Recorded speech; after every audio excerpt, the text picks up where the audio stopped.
Everyone cool? Hello. Hello, Bernie. So, yeah, it's like just a little Q&A interview with Bernie. We're seeing the rest of Paris at the moment, Bernie. We'd love to see your face. Yeah, sorry, I had to keep it closed so I can hear you well. Oh, That's why. okay. So, Yeah. could you just introduce your company and let us know what it is and what you do with, yeah, introduce your company to us. Tell us all about it.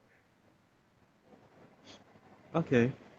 Well, my name is Bernie. As you said, I was born in Burkina.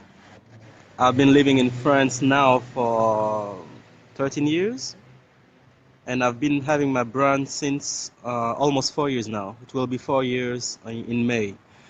And De La Sebure is a fashion brand made in Africa. Everything is made in Burkina, and with the idea to showcase another version of African fashion, something more daring and more contemporary. And in like short words, this is what I do now. Awesome. Just let people know a little bit about Burkina Faso because everybody knows about Nigeria, Ghana, South Africa, Yeah. Kenya, all the big names. But Burkina Faso, it's not a small country, West Africa, but it's not spoken of a lot except for mainly the cotton story. But tell people a little bit more about, your home country. Okay, well, it's a small, not really known country. It's an old French colony. We have no sea borders, and it's in between Ivory Coast and Mali and Ghana. So we are hidden there. Yeah, we kind of quiet, but then we do the work, I can say. Yeah.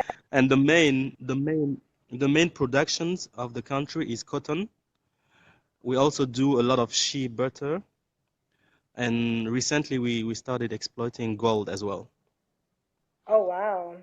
And it yeah, and for long it has been amongst the poorest countries in the world.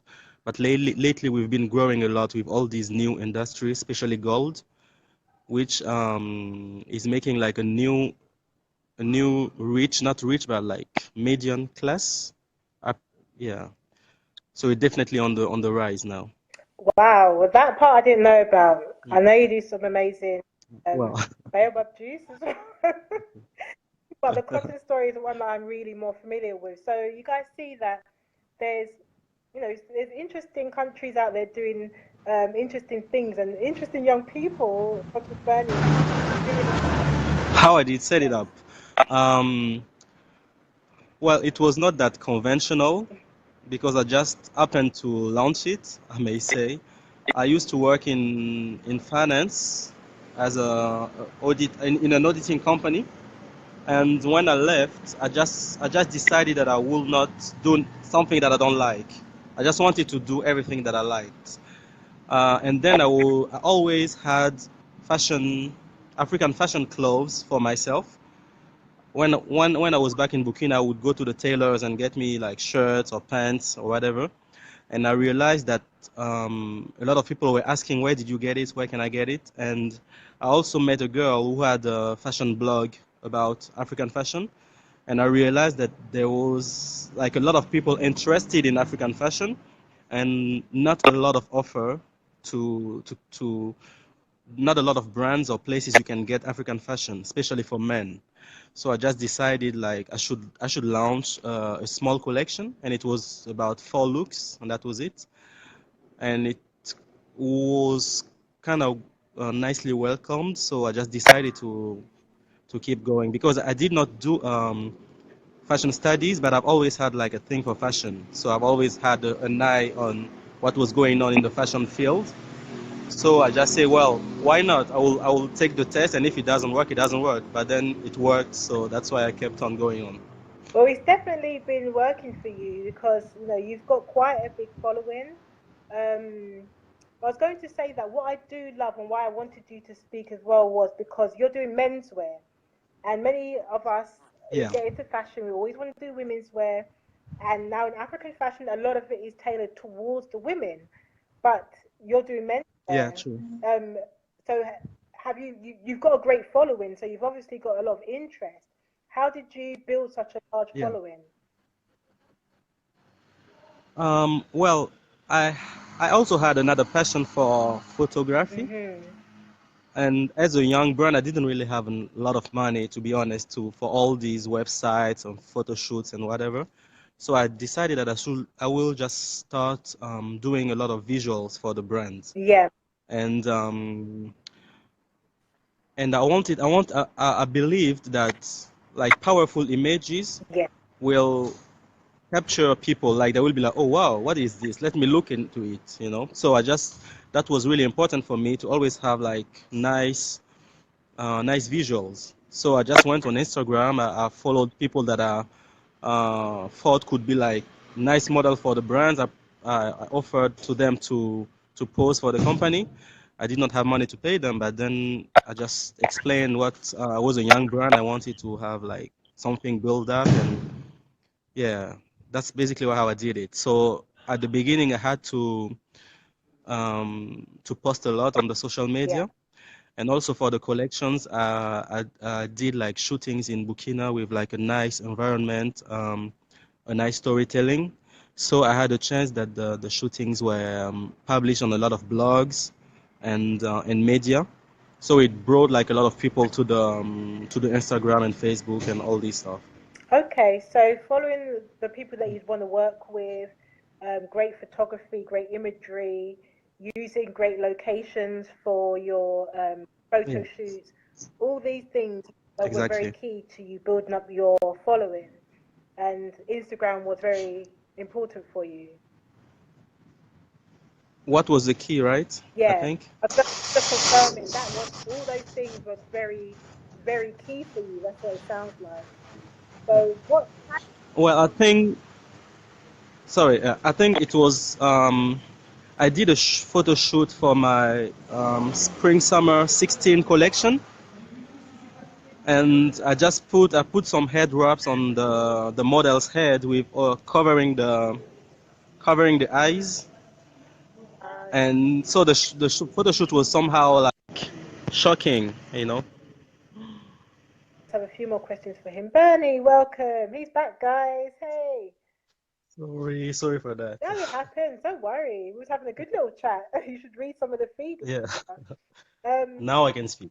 also, okay, so just for the sake of time, Bernie, if you can just um, say what are your challenges that you face working in Africa? I know logistics is a Okay. big issue. Yeah.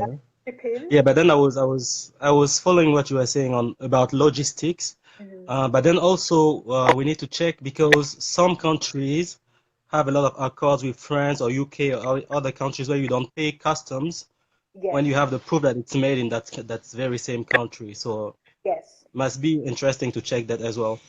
And also the challenges are also training and consistency in the working, because people have a lot of talents, but sometimes some day they can do something nice, but the other day, well, it's not that nice. So you don't really have that consistency in the work. And also they need to learn how to produce in quantities, because most of the times in our cultures we have the made to measure culture.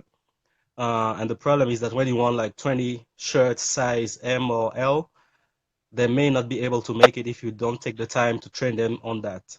So that those are the main two issues that I've been having. Okay.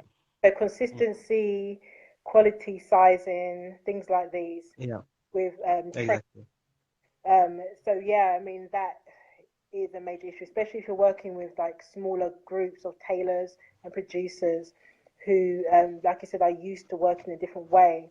It really does Yeah. take a lot of building that up, relationships.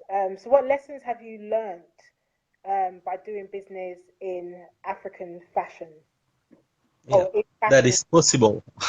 It is That possible. is possible. Yeah, because there's at some point you may be discouraged, like, oh, I rather just go to Turkey or Portugal or wherever to produce my clothes.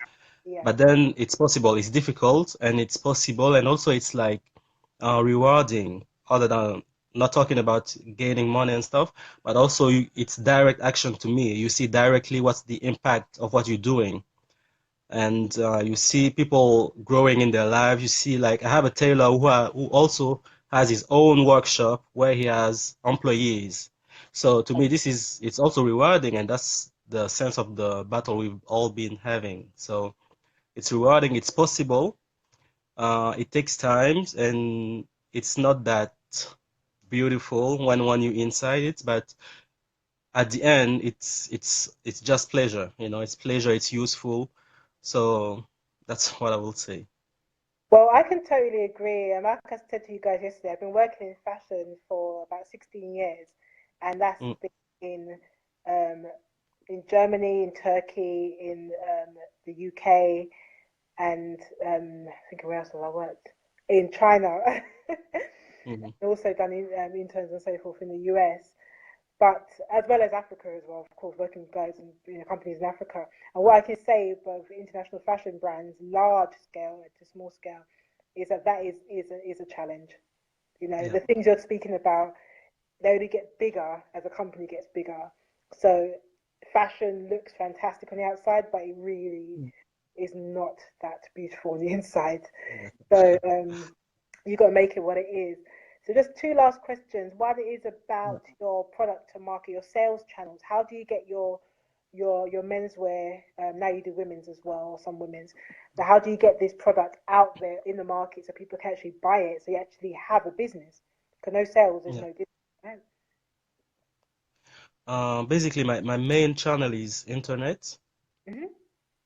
and I also do a lot of private pop-up stores in Paris. Okay.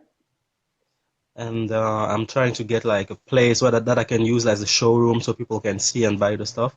But the main thing is internet. So that's also why I was saying before that the images are really important Mm. because the internet consumers they used to see like they need to see how it is really. So the images have to be like qualitative and representative of what the cloth is so they can imagine how they will look wearing it, etc. So, but maybe in the next years, I would like to have a store in Burkina and also Yeah. in Paris or I don't know, London or somewhere. Well, that's good. I think the way you're doing it is a way a lot of new businesses or businesses today are doing it. They're leveraging the internet. So if it's Yeah, Instagram shops or your own online shops or selling through other stores, that seems to be the way to go. So, I yeah. think you're right back. And Because then, like, first it's cheaper, it's affordable, and also you can reach like a bigger audience. I have orders from Malaysia, Brazil, Japan, all over the world through Instagram and Facebook and so on. So to me, it's like the main, as a young brand, I say, is the main um, sales channel at the beginning. well, that's the other thing with mobile penetration throughout the world being, is growing and growing. You can now access Yeah, so many more, and Facebook alone has 3 billion. I think it's 3 billion people on there. The planet has yeah, 8 billion people nearly, and 3 billion just on Facebook. You're never going to reach that market with just a shop down the road, or the local yeah. newspaper. So very, very, kudos to you. Well done. So apart from that tip of doing online, whatever advice, just to finish up, whatever advice or tips would you give to those who are entering Africa specifically for fashion? Okay. Be ready, I would say. Wow. I have to be ready in the sense of like knowing, as I would say, all the impacts that you may face, um, problem of training because we just enter the market, we have great ideas, are willing to make things move, but then we get hit by the reality. So we have to acknowledge that before entering the market, Okay. and um, and also just stay consistent to your idea and what you like, because as it's a young market. Maybe at the beginning you will see like, okay, well, there is this brand doing t-shirts and it's selling well. Yeah. There is this other brand doing head wraps, and at the end you'll just lose your brand identity, Yes. and that is what will keep you like staying long time. So being ready and being focused on where you want to go and take the time. I always say there is no rush. You just take the time to train them to do your samples, to work on them, and then whenever it's ready, you just launch it. Okay, that's probably the most amazing way to end this interview, Facebook interview, live interview, because being true to yourself, being true to what your business is, and like you were Exactly. saying, so easy, especially with things like Instagram and so much, it's so easy to, excuse me, to see what others are doing and try Yeah. to copy them. I mean, there's a difference between being mentored, being trained by somebody and replicating what they're doing because you're learning from them. But for me to now be like, oh, wow, you know, Bernie's got a menswear brand. I'm going to go and do a menswear brand just the same Mm. because it's working for him. I'm going to do that. You're welcome, Matty. Thank you. Um, but that's not really going to help by me copying you or copying what you're doing. It's about what is it that is my um, what makes me different, what makes me stand out, what's my niche in that area, Exactly. you know. And I think the fact that you came in and you just did menswear and everybody else is doing women's wear, you know, just yes, you use wax print, but they're doing women's dresses and so forth, and Mm.